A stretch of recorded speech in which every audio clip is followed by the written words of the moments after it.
Yeah. I've already talked with Jason because I knew it would happen. We'll have other tests that week as well. Okay. The first test will cover chapters 1 through 4 of this textbook.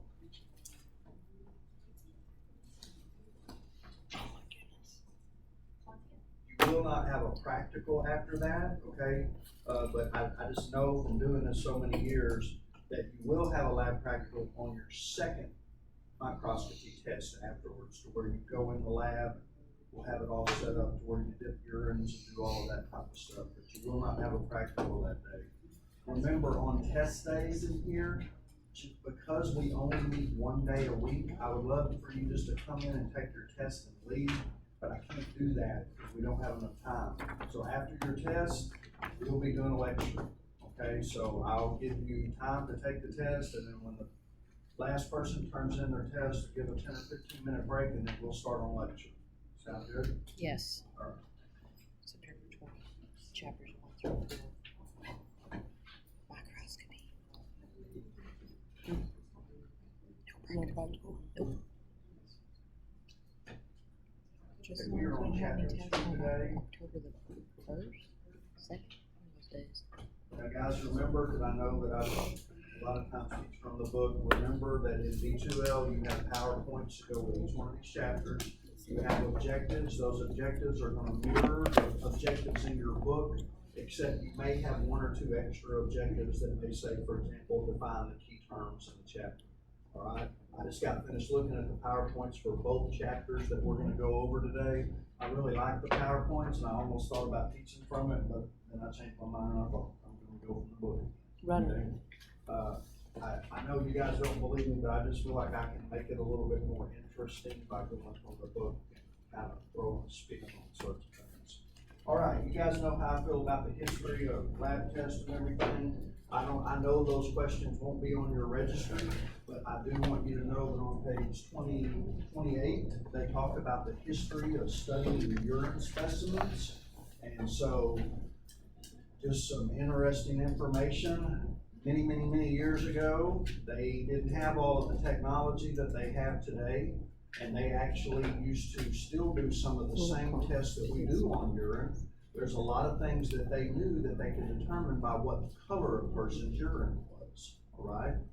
Another couple of things they hit on in your reading is going to talk about that they used to actually take the urine and they could pour it on the ground, and they could actually determine how sweet the urine was by how quick ants came to it, right? So if you really think about it, that could have been an indication of how much glucose was in the urine, how much sugar was in the urine. They even mentioned that some of the piss prophets, okay, used to actually taste the urine to taste it for sweetness. That would be like glucose being in the urine, okay?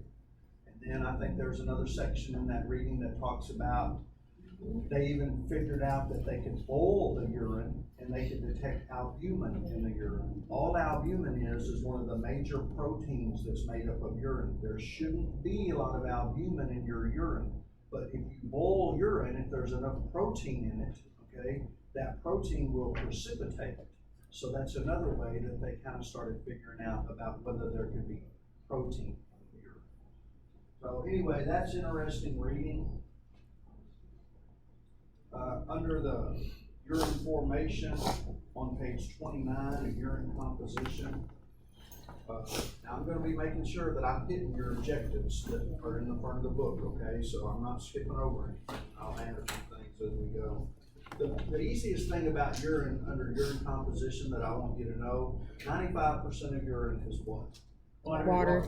Okay, well, we got that. It's those 5% solutes, all right, to get to that 100% that we have to worry about, right? It talks about that under the urine composition. I'm in the left-hand column on page 29, last paragraph in the left-hand column. It says, in general, urine consists of urea and other organic and inorganic chemicals dissolved in water. Urine is normally 95% water and 5% solutes. All right, so the answer to one of your objectives is at the very top of page 29 in the right-hand column. It says urea which is a metabolic waste product. The breakdown of amino acids and proteins accounts for nearly half of all the dissolved solids in the urine. So of everything that's dissolved, the solutes, urea is the biggest player of everything, okay? Urea, the reason it's always in a urine specimen, we have so many proteins and amino acids in our body, all right, that when they break down, they have a metabolite produced, and that's called urea, all right? And that's, if you want me to go on further, one reason that a lot of times if you let a urine specimen sit, I don't care whose urine it is, and I don't even really care what disease they've got, if you let it sit for a long time at room temperature, it's gonna smell like what? Ammonia? Ammonia, right? Ammonia is a breakdown product of urea, all right? When bacteria metabolize urea, if they feed on it, okay, it becomes ammonia, and that's the reason it has that horrific smell if you let a urine sit out at room temperature for too long, right? All right, some other organic substances. Understand, urea is considered an organic substances that can be found in a urine specimen are going to be creatinine and uric acid. Is everybody with me on page 29 where I'm at? Okay, so if I told you to name the organic substances, urea, that's the largest, that's going to be the most concentrated, and then you've also got creatinine and uric acid.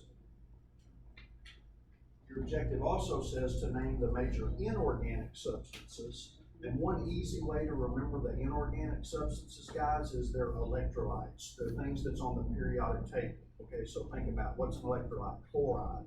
That's the number one, right, inorganic substance. And then you also need to think about the other electrolytes, which is going to be sodium and potassium.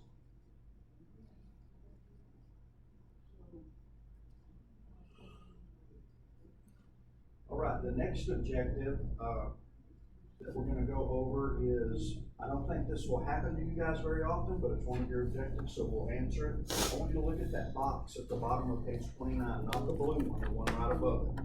It says technical tip. Everybody with me? Yes, sir. It says, should it be necessary to determine whether a particular fluid is urine? So let's just say we're walking out in the lab, and we come to the drop-off desk, and there is a urine specimen, okay, that is sitting there with yellow urine in it, but there's no label on it, there's nothing. In other words, you don't know what it is. You don't know if it's spinal fluid, which would never be put in one of these cups, but just bear with me on this. You've got an unknown fluid that's found in a cup. What can we test that for to determine if that's urine, all right? The major thing that you're gonna test it for is creatinine. And then the other thing is gonna be urea. Urea and creatinine are at a lot higher concentration in urine than they are in plasma or in blood or in any other fluid. So if I had to, again, if you see it on a test or on a registered question, what two tests can you do on an unknown specimen to determine whether it's urine, urea, and creatinine? Probably, I think, in my opinion, the fluid that would be closest that you would ever have to like if you were trying to figure out, is this amniotic fluid or is it urine? Okay, that's one of the major issues where you could have to test for that. Everybody knows what amniotic fluid is, right? Yes. Yeah. Baby Amniotic fluid, they kind of resemble each other. It can, but as we go on, when we start, there's a chapter in this book on amniotic fluid, and there are times where physicians have to figure out, look, okay, I've got a pregnant female, and I don't know if her water broke or if it's just fluid from the bladder, okay? So we might have to distinguish the two and try to figure out the difference. And that is the answer to one of your objectives. Now, if you're like me and you like little grids and graphs to study things, table 2, tac 1 on page 29, you can definitely distinguish between the organic substances and the inorganic. See how it says components, urea, creatinine, and uric acid? Those would be the organic substances versus chloride, sodium, and potassium would be the inorganic substances. Now, I know that there's more listed in that chart, but that's the ones I want you to know.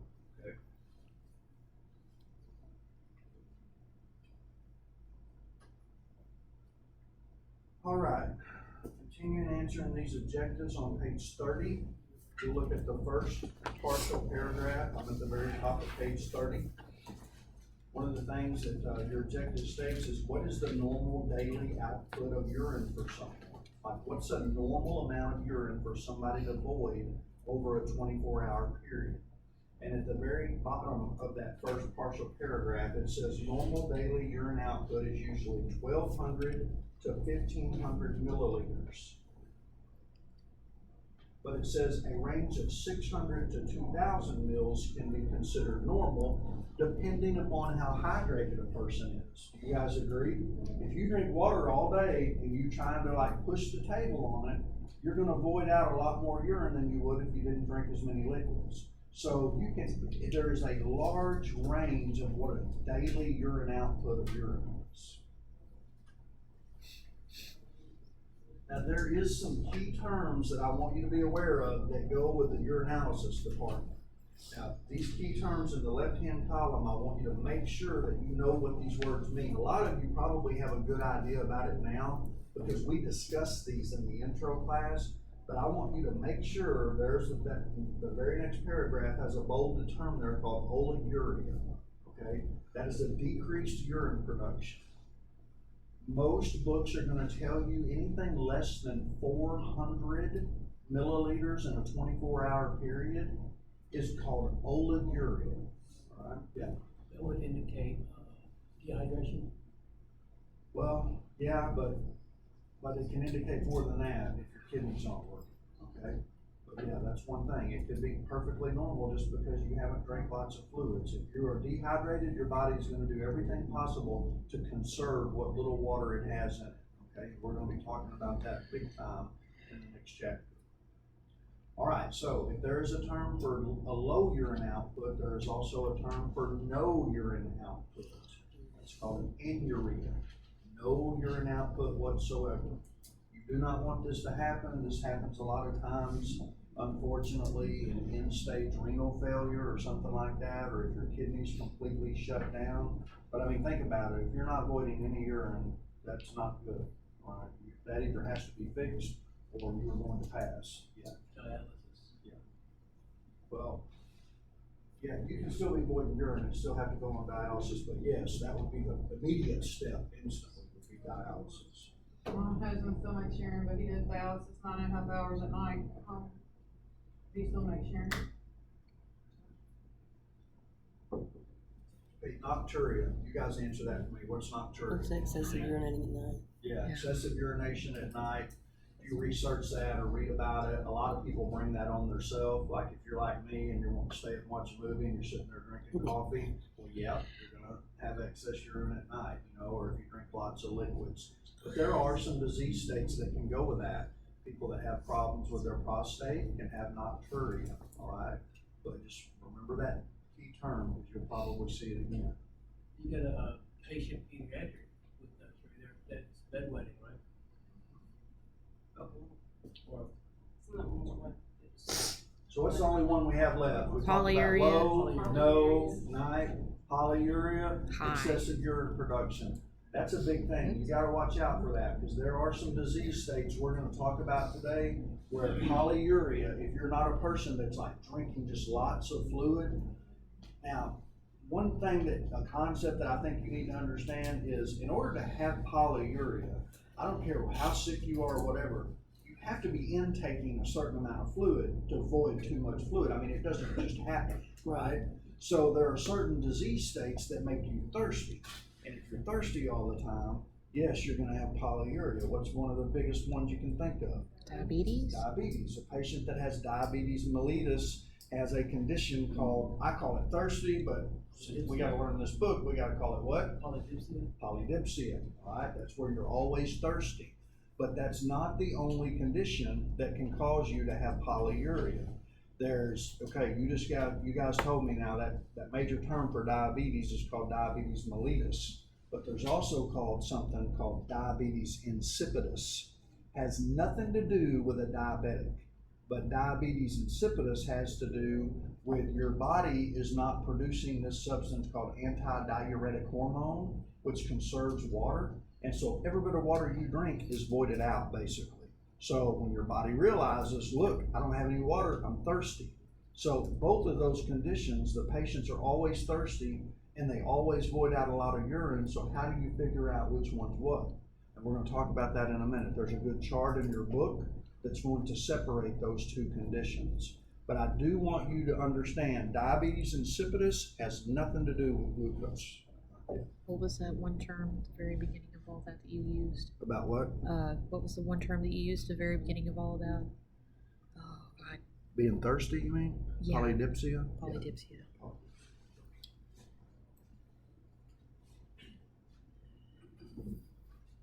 All right, so let's look at the chart at the bottom of page 30. Everybody see that blue box that says polydipsia? All right, everybody with me? Mm-hmm. All right, okay, we've already established that means you got a patient that is thirsty. We're going to talk about two different disease states, diabetes insipidus versus diabetes mellitus.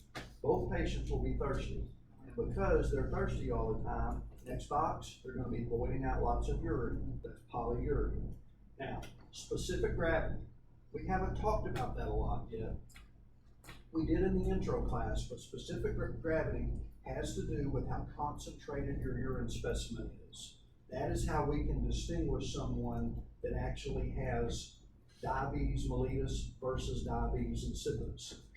Even though they're both going to void a lot of urine, it's probably a lot of times going to look the same color, it's going to look dilute somewhat, but if we do a specific gravity on those urine specimens, if a person has diabetes mellitus, there's a good chance that that urine specimen is going to be loaded with glucose molecules. If it's loaded with glucose molecules, it's going to cause the specific gravity to be a little bit increased. Somebody tell me what the specific gravity of water is. 1.000, okay? Water should be 1.000. If you have a diabetic, let's just say their specific gravity is 1.020. In other words, those glucose molecules are increasing that specific gravity. But remember what I told you, a patient with diabetes insipidus, because the antidiuretic hormone is not turning on, when they void urine, it is similar to water because it's not concentrated, all right? There is no glucose molecules in it. So we can look at the specific gravity to distinguish the two disease states. Does that mean their body is literally absorbing the bare minimum of water? Say that again, Kevin. Does that mean that their body is just absorbing the bare minimum of water? Yes. Voiding the rest of it out? Yep. And because of that, they're always thirsty. They're always thirsty because their body does not have that mechanism to actually contain the water it needs to stay hydrated. So they're basically never hydrated, so they gotta be drinking water all the time. Now I'm sure there's some kind of medication. Antidiuretic hormone, which we'll talk about in a little bit, the term, you know, it's easy to say ADH, but the actual substance is called vasopressin that your body produces. That's the name of this antidiuretic hormone.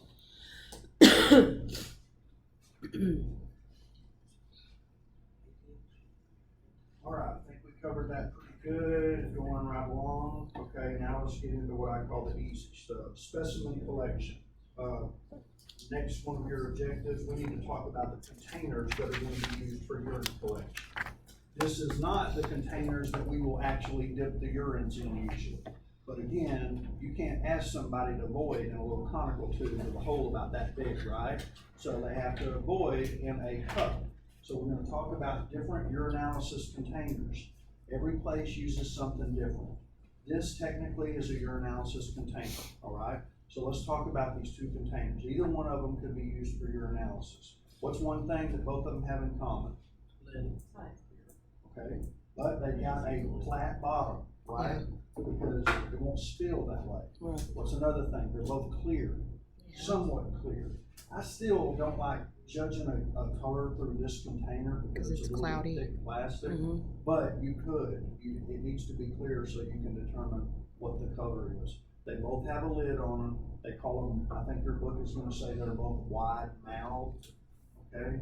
But again, realize that in order to work in the lab dipping urines, these are probably going to be poured over into what I call a conical tube that's more conducive to putting a dipstick down, okay? So you're going to need to know the characteristics of urine containers for the urinalysis. Okay, follow with me here, under containers on page 30, the second paragraph. Says containers for UA testing should have a wide mouth to facilitate collections from females and a wide flat bottom to prevent from spilling. They should be made of clear material to allow for determination of color and clarity. They should hold at least 50 milliliters, which allows for 12 mils of the specimen, which will be needed for the microscopic part. Additional specimen for repeat analysis and enough room for the specimen to be mixed by swirling the container. That's a real important paragraph. That basically answers that objective for you, okay?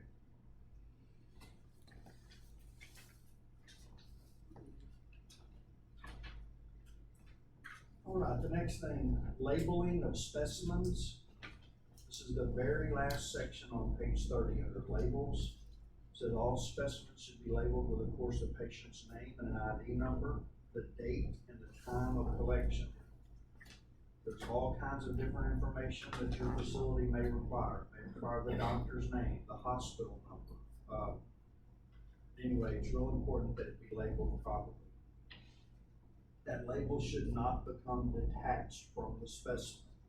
Now, one thing that it doesn't tell you in the book, but that I want to talk about when you go to clinicals, if they collect a specimen like this, one different thing that you're going to see working in the laboratory, they generally will not allow you to tube a specimen like this through the pneumatic tube system.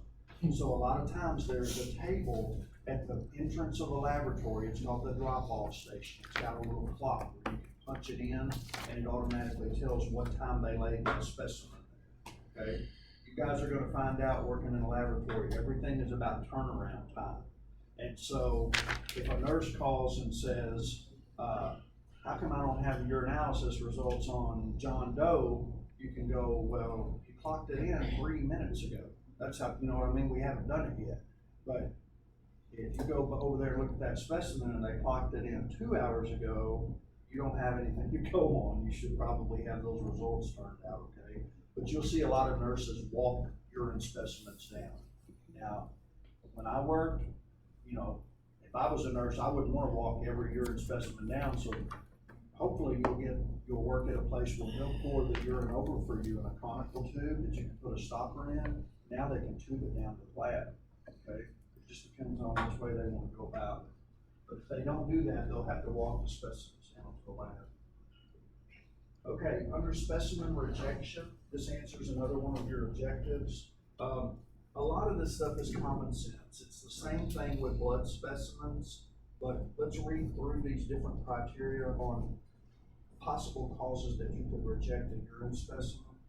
First of all, if the specimen is unlabeled, that would be grounds for rejecting the specimen. If the label doesn't match the requisition form.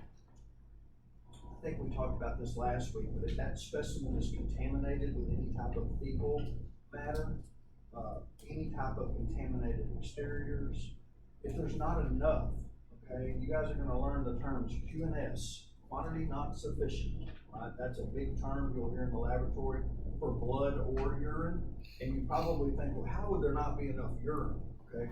I've had urine specimens come to me before that have 1 drop of urine in it, 1 drop, and they know that, and so I would call the doctors or the nurses and say, I have 1 drop, which test do you want? Because that's just enough. If you think about it, if you put a dipstick out, you can put which pad do you want tested.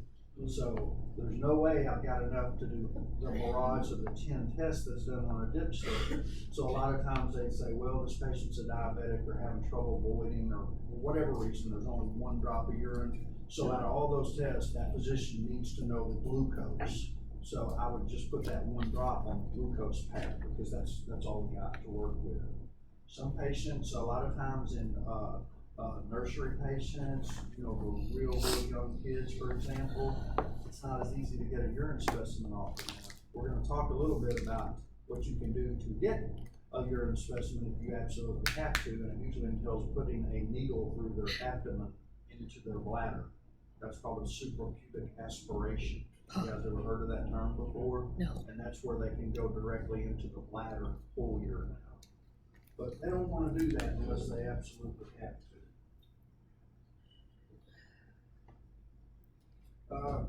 I think the most important part of what I just got through telling you, look at that technical tip box at the bottom of page 31. It says, never discard a specimen before checking with a supervisor.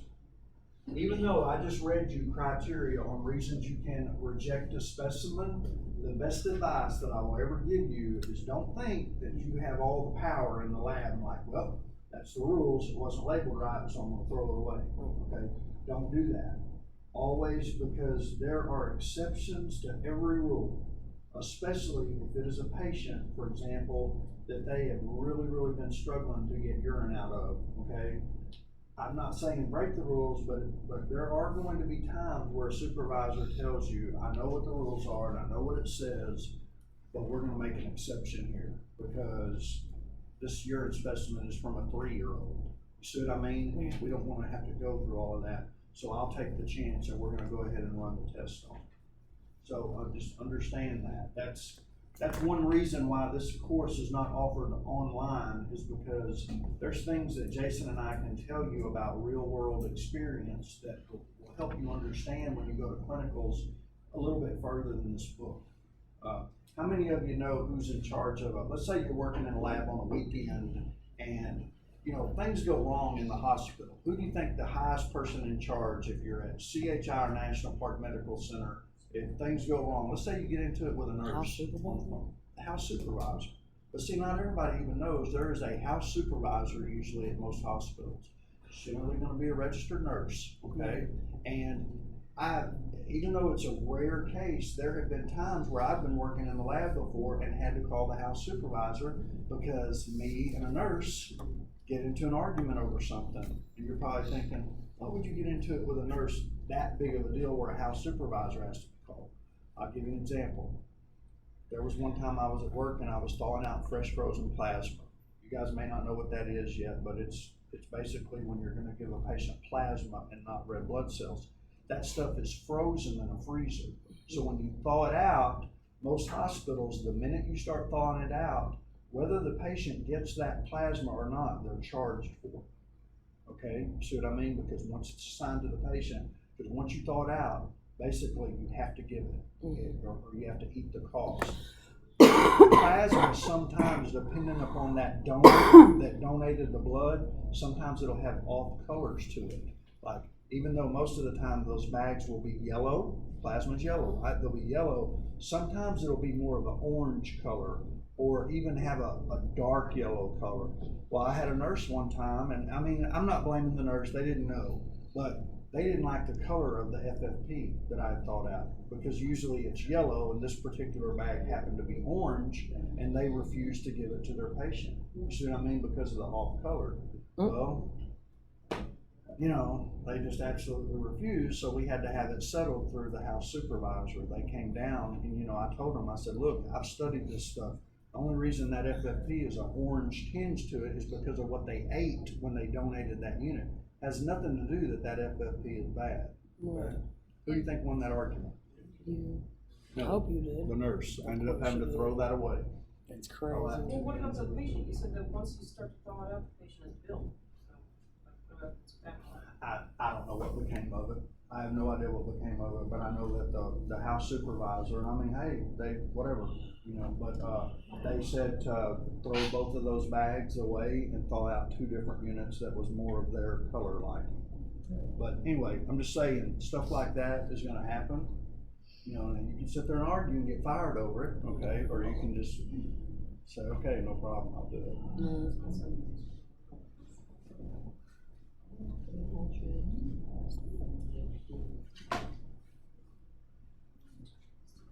Okay, in the right-hand column on page 31, this is answers. I think there's 2 objectives answered on this, but one of the major reasons for an unacceptable urine specimen when it's sent to the lab, it is that it is set too long at room temperature before we test it. A rule of thumb is any urine specimen that's sent to the lab that's, you know, that's having just, you know, glucose, ketones, all of that testing, it should be done within 2 hours, all right?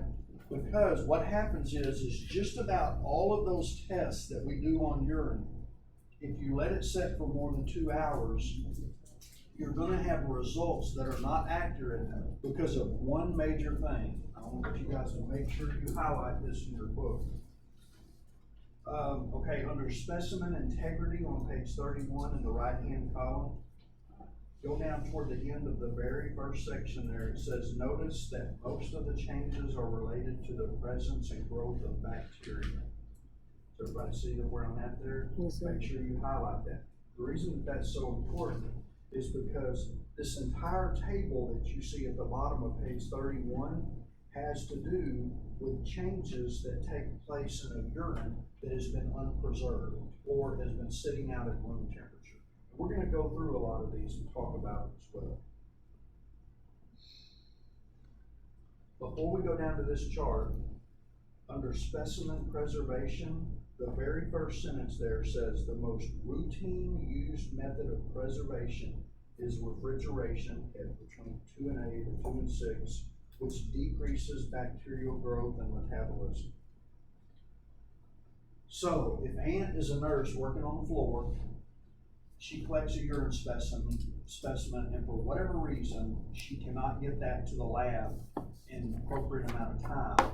Even though it will affect a couple of tests, she needs to put that specimen in the refrigerator. It's the most common way to preserve a urine specimen.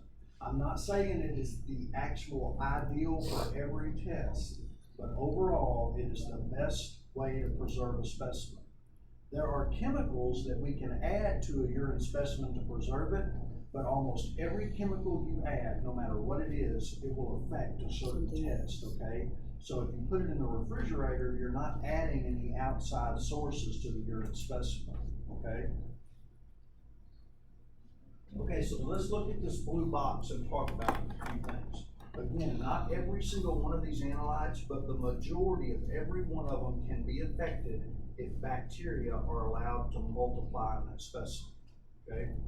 So let's talk about the very first one, the color of the specimen. Because of bacteria, urine specimen, oxidation will occur and the specimen will become darker. So when they first voided it, it may have been yellow and clear, but because it's been sitting at room temperature for 4 hours, now it may be dark yellow and maybe slightly hazy. That makes sense? The clarity will decrease because bacteria will multiply, they'll grow, and then you can also have precipitation. We've already talked about what's going to happen to the odor. If you leave it at room temperature, the odor is going to become increased. Again, bacteria will break down the urea, and then that will become ammonia. The pH. A pH of a urine specimen that is 7, if you let it sit, the pH will go up, okay? That's one way we can tell that we don't need to run tests on a specimen. If I dip a urine specimen and that pH is greater than 8, you're told not to do that specimen, to call for them to give you another urine specimen, okay? The pH will tell you, because a pH, once it gets so high, it is not a fresh specimen. Yeah. It tells me that ammonia is considered alkaline. Yes, it is. Glucose. Without looking, what do you think will happen to the glucose? So you got a diabetic patient. Let's say that I'm a type 1 diabetic. My urine is loaded with glucose. I gave a urine sample this morning, but some tech in the lab forgot about it and it's been sitting out on a table. You think my urine glucose goes increased or down? Decrease? Why does it go down? Bacteria in it is hungry and they want to eat. Exactly. Glycolysis, that's the way I remembered it, where it always stuck. Bacteria love to eat glucose, okay? So if you think about it, that's a big deal because you got a diabetic patient, and because that tech let it sit there for so long, what was, say, marked glucose in it now is only slight glucose in it because the bacteria rapidly metabolized or ate all the glucose or glycolysis. All right, so that could change the medication that's given to that diabetic patient. That doctor could come in and say, whoa, you're doing a lot better. No, when really it's not. It was an error on the check. Okay, some of the other things, I mean, we can go down these. Ketones will become decreased. Bilirubin becomes decreased. Generally, bilirubin becomes decreased because that specimen has been exposed to light for a certain amount of time. That's one of the few on here, but that's not necessarily due to bacterial multiplication. That's due to it was in the light for too long. Bacteria, of course, are gonna multiply, so when you look at it underneath the scope, you're gonna see bacteria everywhere. But it's not the true bacteria that were in the specimen originally. It's because bacteria can rapidly multiply. Another thing that this is probably one of the biggest ones on there is look at what it says, the red and white blood cells in CAS. They decreased because the urine turns alkaline, and when urine gets to a certain point alkaline, all the cells lyse. They swell up and they bust. Well, think about that. The only way you can diagnose a true urinary tract infection is you have to have bacteria and white blood cells. If you let the specimen sit out for so long, all the white blood cells will lyse and you will only have bacteria. And that's one of the surefire ways to tell that a specimen set out at room temperature for too long is you will see nothing but bacteria swimming around, but there won't be any white blood cells. That's uncommon. Usually if you have lots of bacteria, you also see white blood cells in a true urinary tract infection.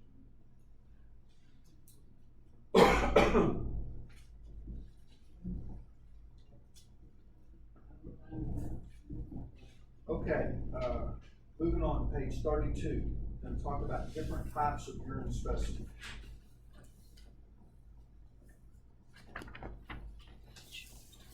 The first type of specimen we're going to talk about is the random urine specimen. This means there is no protocol whatsoever. Someone comes in through the emergency room, they're not what's sure is wrong with this patient, so they do a Varroa test and they do a random urine specimen. So they just basically say, go void in this cup and turn it into your nurse. So let's just kind of discuss this before we read it, so we can just kind of think about, what do you think is, like, because that's just random, what do you think could be wrong with that if they just go void in a cup? What are some things that we don't know about the activity of that patient that day?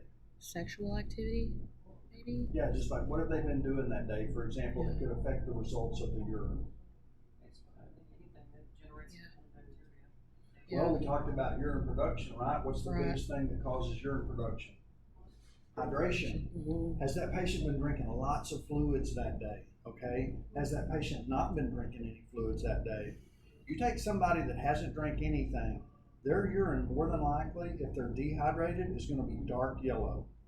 A person that is truly hydrated, that's been drinking alcohol all day or water, a lot of times their urine is going to be very clear, but there's going to be a lot of it. Yeah. And that's also, can be detected, with specific gravity. Yep.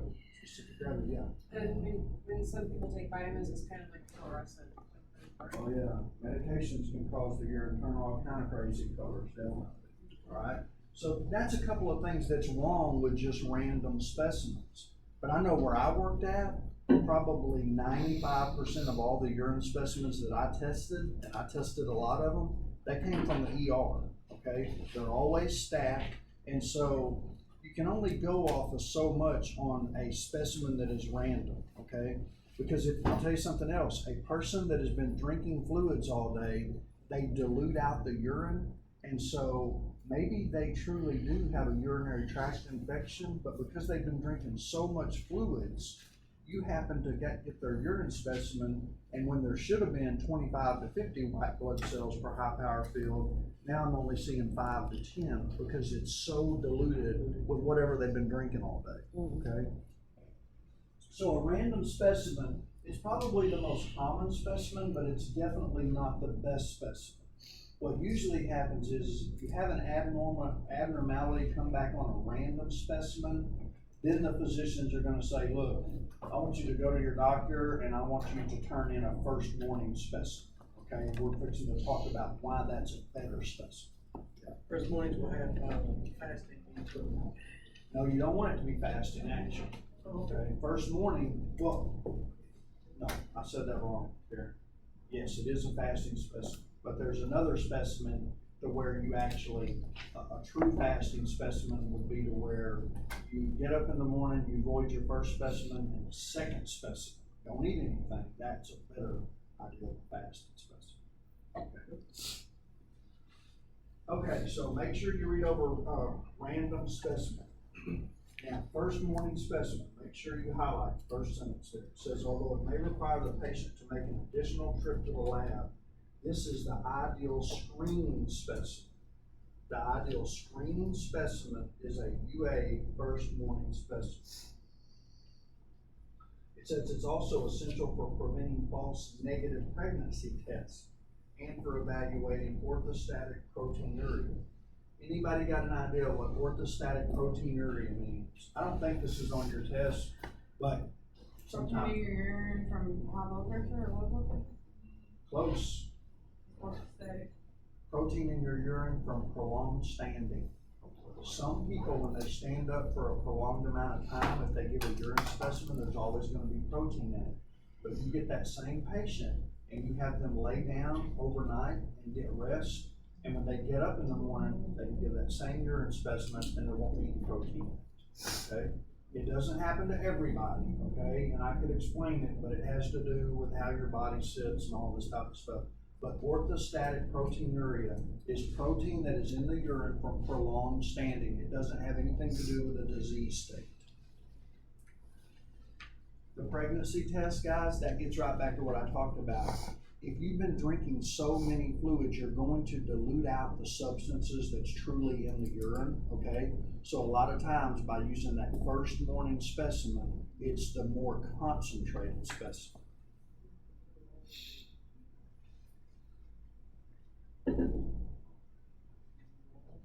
Question? All right, a 24-hour time specimen. Right here. Get a urine that comes down in one of these amber containers, more than likely, this is called a timed urine specimen. This is when we're not actually just wanting to determine if a substance is present, we're wanting to know how much of that substance is in that urine over 24 hours. Okay, so make sure you read this section. I'm going to tell you right now what I think is the most important part about knowing about urine specimens that are timed. The first thing is if this patient is collecting this at the bedside, do they leave this at the bedside at room temperature? No, they have to refrigerate it. Right. You want this in the refrigerator, okay? Even if, like, when they void their first specimen, after that, a lot of times the nurses will take it and put it in the refrigerator, and then they let that patient's supposed to tell them when they need this jug brought back. Don't leave this at room temperature or it's going to start to smell, okay? One of the other big items that you need to always be aware of when you're talking about a timed specimen is there is a grid on it to where you can determine what the volume is in here, okay? Even though it takes a lot of work to get urine in this over a 24-hour period, we don't want to keep these around in the laboratory. You want to take an aliquot, that means just take a little bit out of here, put in a tube and put a cap on it. You don't need all of this to do the testing. The only reason you're required to get this is you have to record the volume, okay? I did this maybe 2 times in my total career because every time I got one of these when I'd be working in chemistry, the first thing that goes through my mind is I want to pour that out. I want to pour that all down the sink because I don't want this sitting in chemistry because it's going to start to smell, all right? But if you pour it all out and then you forgot to record the volume, now the patient has to do it again, right? Yeah. They don't reuse those, so you could just like take a Sharpie and mark. Right, no, they don't reuse them. Nope, not that I know of. I'm not saying there won't come a day that they do, but as of now, they don't. You discard them, okay? But I don't know if you guys can see it, but there is a grid there.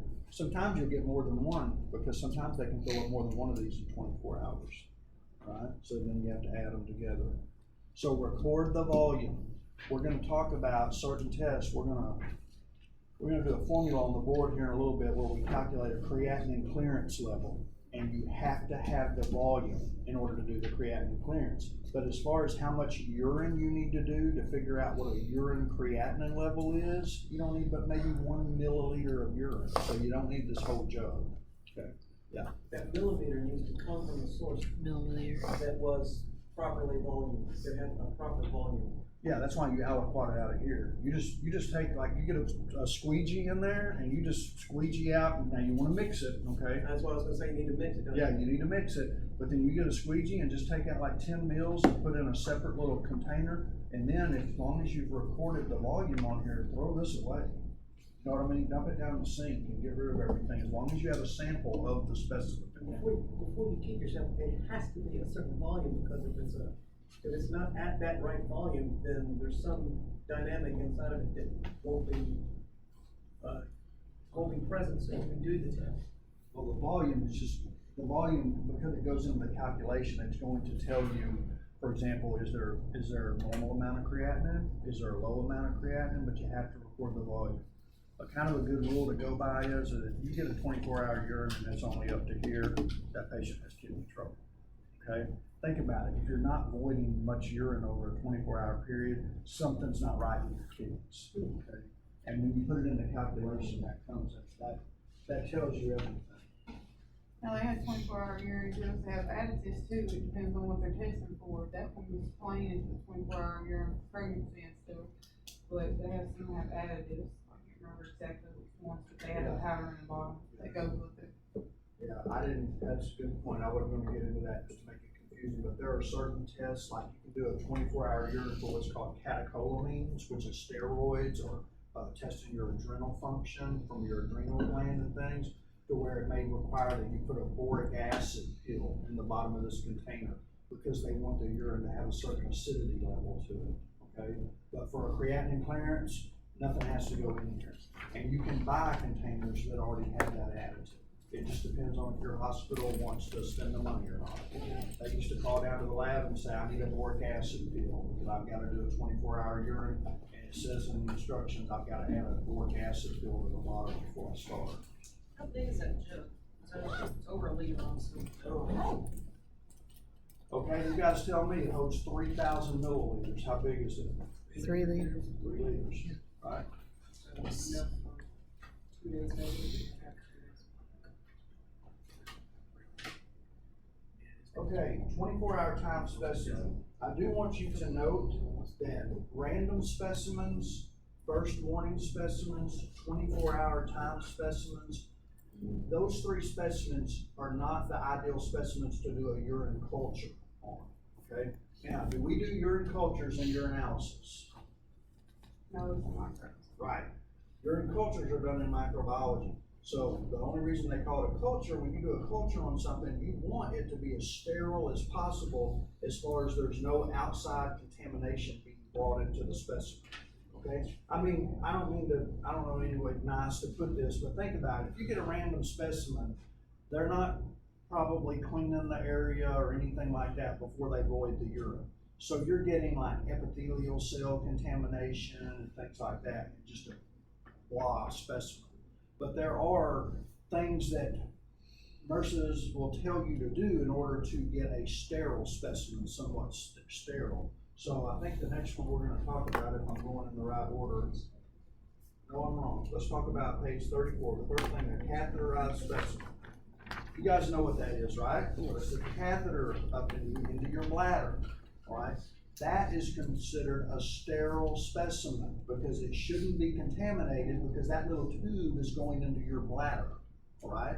So this would be an example of a specimen that could be sent back to microbiology for a urine culture if the specimen comes from a catheter. Now, I don't know about you, but that's kind of a traumatic experience to have a catheter, especially for males. Okay, so there's another specimen that they can be used for culture that's a lot easier to obtain, and that's called a midstream clean catch specimen. You can read about that, but basically it just means they're supposed to clean the area and they are supposed to catch the middle portion of that voided urine specimen. Everybody with me on that? Like, you don't want to catch the very first, you want to void out a little bit of urine, catch the midstream part, and they give you like things to clean the area and all of that. And they'll use those for urine culture tests as well. Next one, I briefly mentioned this earlier to you guys today, the suprapubic aspiration. This would be another specimen that you could use for a urine culture. This is where they take a needle, again, they're gonna go through the abdomen into the bladder, and naturally, that's supposed to be the most sterile of the sterile that you can get, is by suprapubic aspiration.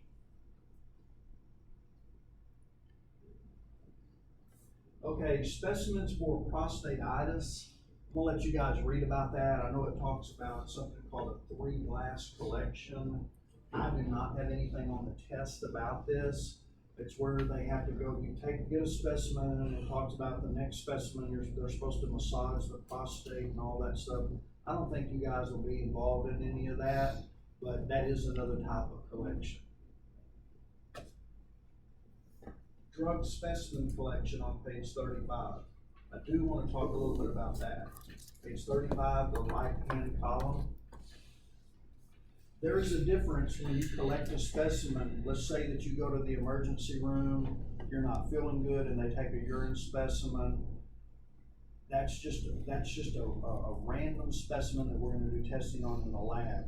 But a lot of patients, if they're having a drug screen done, okay, now I've ran drug screens on so many ER specimens where the doctor just says, I don't know what's wrong with this person, do a drug screen on, okay? You don't have to worry about anything. They void in a cup, you do a drug screen on the urine. But if a person is coming in for what is needed as a workplace drug screen, even the drug screen that you guys are gonna be doing for verified credentials, now you can't just void urine in a cup and do a drug screen. Everything has to be, there has to be a certain legality to it. And by that, I mean now we gotta start talking about chain of custody. We gotta start making sure that I did that drug screen correctly and that there is no way that I made a mistake on it, okay? Because when you're talking about chain of custody, you're talking about workplace accidents that happen, like somebody fell off of a ladder when they were doing construction. So that company's protocol says, I want a drug screen done on that person. Well, if you're that person, you wanna make sure that nobody in the lab maybe got your specimen mixed up with somebody else or left it out at room temperature. So they have protocol they have to go by. And I want you guys to pay attention when you go do your drug screen, because you will see a chain of custody drug screen. They're gonna make, some of you may have already had them done before, okay? But they're gonna make you void in a cup, and there's gonna be all kinds of stickers where it's considered tamper-proof, where nobody, maybe I know Stephanie, she made me mad one day, and I'm like, well, I'll show her. I'm gonna put something in her urine and have her pop positive, you know what I mean, on her drug test. They make it to where it's almost impossible to do that. They check the temperature, okay, because I don't know about you, but I'm sure there's people out there that if they know that they're gonna pop positive for a certain drug, they may try to pour a little bleach in their specimen before they hand it back, okay? Or they may try to pour a little water in it, okay? There's so many things that go into collecting chain of custody drug screens. And I'm sure I'm forgetting a million things about it, but make sure you read that section. It's gonna talk about things like the patient has to have a photo ID. You cannot take this, you have to know that you're talking about the right person, right? Now you may think that you won't be involved in these, but if you work at a hospital, I know the hospital I worked at, they did all of the chain of custody drug screens through the outpatient lab. But the hospital that I happened to work at, we only had 2 males that worked in that lab. So if it was a witness drug screen, you have to go in there with them in the restroom and watch them provide the specimen, okay? Has to be the same gender, of course, right? So I was in on that all of the time. But there's a big difference between collecting a drug screen, just a random drug screen, versus what they call a chain of custody. You have to record what temperature the urine is, okay? Because if they've doctored with it, like urine should be about at body temperature when it comes out of the body. Well, if you look on the little cup that's got a special temperature gauge on it, and it's way elevated or way low, that's not urine. It's been doctored with, okay? Any questions about that? Anybody got anything to add to that? Because I know I've had to do several of those just when I go to work someplace. I did one at National Park as a phlebotomist. Yeah, and I feel for anybody that has to do them, because if you make any mistake, you can actually be called to court for that. Because they will fight that. Well, just recently there was somebody, a lady in Georgia. She had a facility where she was doing all these testings, and everything was coming back, like for custody and stuff like that. Mm-hmm. And doing drug tests, and people were Yeah. popping for things that they didn't have. Oh, yeah. I mean, she's in a lot of trouble right now. Well, a lot of people, if they're going through a divorce, for example, the male or the female, if they're suspected of doing drugs, they have them go in and they have to have drug screens that are witnessed. And, you know, if you take a good lawyer or whatever, they can say, well, look, you pop positive for cocaine, but let's make sure this guy named Darren Braniger, that was the lab tech that performed those tests, let's just make sure that he has all of his documentation signed off. Maybe he wasn't qualified. You know what I mean? Yeah. Anything they can do, they're going to try to do to even make a jury or whoever or a judge think, otherwise. is it possible that those answers are wrong? You know, did you do every single thing? Like, you forgot to initial the little seal that shows that nobody tampered with it, because they normally don't do these drug screens in-house. They send them to a reference lab. Even if you do drug screens, okay, if you're doing a chain of custody drug screen, it is usually sent to a reference lab. Yeah. Okay, they do all kinds of stuff. They split the sample. They have to run it twice. It's a big ordeal.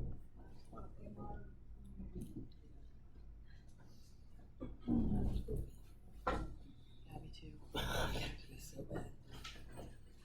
Okay, let's look at a few of these questions. And I know maybe they fixed some of the answers in this book, but in my book, I've got a couple of corrections to some of the answer key that's in the back of the book. I have written in my book that they have the wrong answer for a couple of things. Let's look at number 1 on page 36. Give me about 5 minutes, guys, and I'll let you guys go for break. Page 36, number 1, the average daily output of urine. Out of those answers, which one is the best answer? C, 1,200 to 500. C, 1,200 mils. 500 would be a little low. That's less. No, 12. I'm sorry. I said 1,200.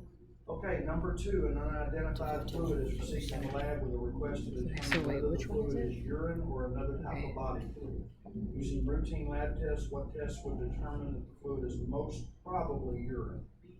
B. Good. Urea and creatinine. Number 3, think about this one. The primary inorganic substance found in urine is which of the following? Chloride. C, remember the electrolytes. Out of the electrolytes, chloride is in the most quantity, okay, of a solvent. Which one were you reading on? Number 3 is page 37. Okay. Number 3. Number 4, a patient presenting with polyuria, nocturia, polydipsia, and a low urine specific gravity is exhibiting symptoms of which of the following? A. A, diabetes insipidus. Remember, diabetes mellitus is going to have a high specific gravity, or at least a higher specific gravity due to all the glucose. Number 5, a patient with oliguria might progress to have which of the following? Yeah, anuria, that's no urine production.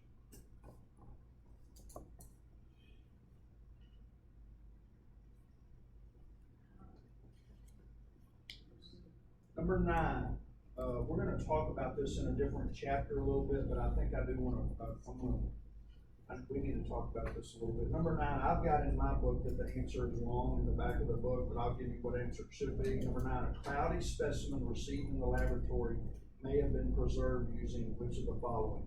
Okay, I didn't go over this with you guys, but the answer is C, refrigeration. The one thing that refrigeration will do to a urine specimen, if you take anybody's specimen and it's normal appearing, if you stick it in a refrigerator for 24 hours, it develops a substance called amorphous in that urine, okay, and it makes it cloudy. What was clear will become cloudy. And when you check it, say the next morning at 24 hours, you'll see usually it's a white precipitate that's settled at the bottom of that urine. What that is called amorphous. That's a certain type of crystal. You can generally make the majority of that go away if you let it come to room temperature before you test it. Okay? So in your book, I may have skipped it, or it may be in the next chapter. Whenever you preserve a urine with refrigeration, you have to let it come to room temperature before you start testing it. All right? So you'd sit it on a table, sit it out there for 20 or 30 minutes, kind of just feel of it with your hands or with gloves on, of course, but you don't want to test it when it's cold. The major thing it impacts is the microscopic result, because that amorphous, you can't see anything in the urine because there's so much amorphous. It has nothing to do with the patient. It is solely produced due to refrigerating that specimen, okay? Your book is gonna tell you it also will affect the enzymatic reactions on that dipstick as well. Question. Yeah. We shouldn't confuse that with turbidity. It'll make it turbid. Yeah, I mean, it'll make it cloudy. If you take a conical tube that's been sitting in a refrigerator and mix the urine, I will guarantee you it's cloudy. It will not be clear if it's been sitting in a refrigerator. But that turbidity will go away for the most part if you'll let it come to room temperature before you judge that. That's good.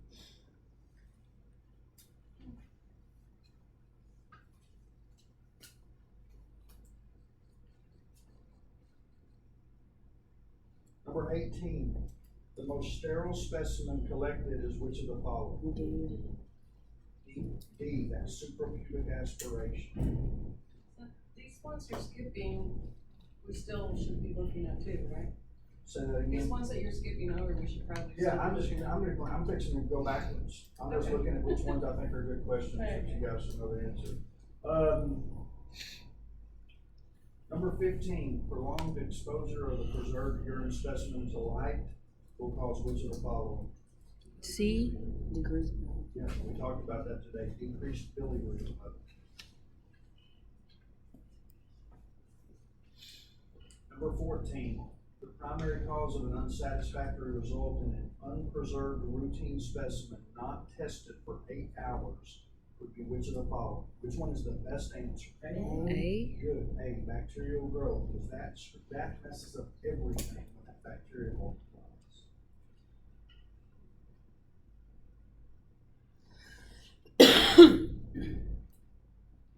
Okay. I want you guys to think about this one. I didn't directly say this in lecture today, but this is something that you could definitely run across when you're at clinicals. Number 12. If a routine urinalysis and a culture are requested on a catheterized specimen, which one would be the right answer? A. That would, the culture be done first. Okay, that's not the right answer. D, the culture is performed first. Well, they Guys- give you the big cylinder and they give you the little gray I know, cylinder for I the know. culture. You're right, you're right. A lot of times, if the doctor already knows they're gonna want a culture, they will put it in 2 separate vials. One goes to micro and one goes to urinalysis. But there will be times, a good rule of thumb to use, if you ever get a specimen, I don't care what it is, whether it's your urine, whether it is a thoracentesis, whether it's a spinal fluid, if you only have one specimen and it has anything involving microbiology on it, like a spinal fluid gram stain, stat spinal fluid gram stain, spinal fluid for culture, a urine culture, you take that specimen to micro first. You just go back there, ask anybody in micro and say, look, I got this bottle of thoracentesis fluid and it says a culture, do you guys want it first? And they will generally say, thank you for bringing it to us first. Because if you open that and like pour some in a tube or to do testing, It's you contaminated. contaminated that specimen. See what I mean? Always, if there's any type of microbiology test on any specimen and you only have one specimen, take it back to micro and ask them if they need it. And generally, they'll be very happy that you did that. Because technically, if you open it, you just contaminated it, and now that culture may be false bacteria because you introduced a bacteria in it by opening. Everything about microbiology is sterility.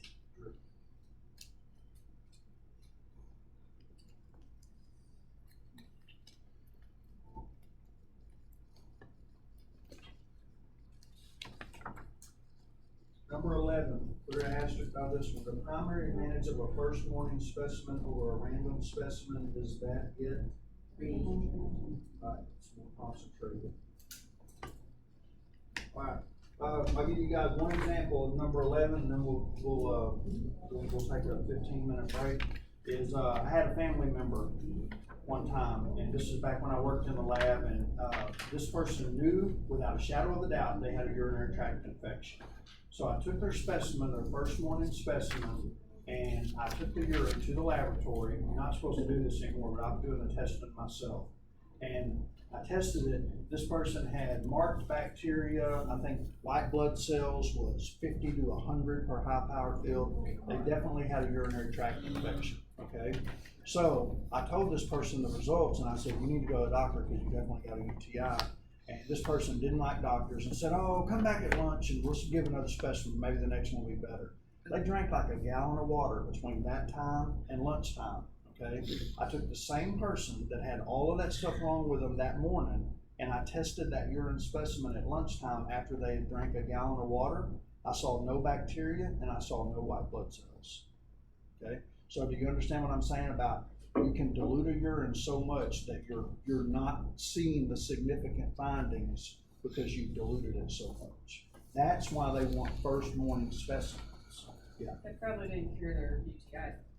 No, that's what I'm saying. No, they had a urinary tract infection, but if you drink enough liquid, you can dilute your urine so much, and that's why they don't like random specimens. They like that specimen when you first wake up. You see what I mean? No, this person had a UTI. There's no question about it. But they wanted to, this person knew, they just figured, you know, because a lot of people claim when they get sick and there's something wrong with their urine, they won't flush it out of their system. They want to drink so much water to flush it out. And so that just I'm just trying to prove my point to you. You take a specimen at the wrong time and you may not see those significant findings. People are so weird. All right. Why would you do that? I just Okay, let's take 15 minutes.